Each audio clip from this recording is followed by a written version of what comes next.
let's unpack this a little. What are we seeing here? Well, we're seeing 4 distinct features.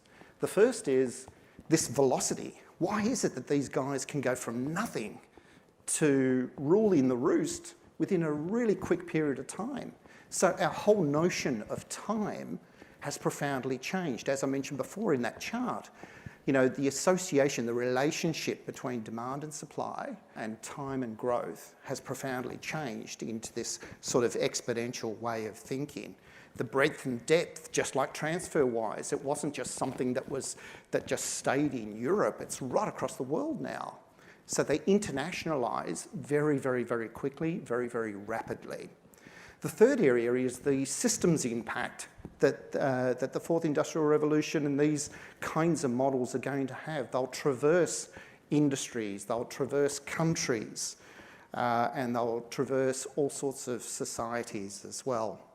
And then lastly, and most importantly, it's about this word augmentation. It's the fusion between our digital physical worlds that these technologies have the capacity to achieve. Now, the good news. The Singularity University has been studying exponential organisations in the US for probably about 12 years. I've been studying them here in Australia for about 8. We now know the DNA of what makes up these exponential models and these exponential organisations. This is the DNA. This is what allows them to scale and to perform in such ways that a traditional linear or fixed model simply can't.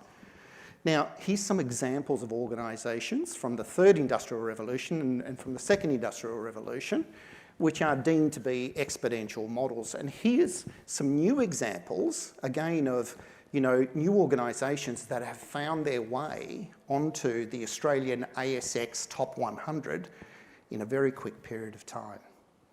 Now, as mentioned earlier on, what's fueling all of this? Well, it's data. Data is the disruptor.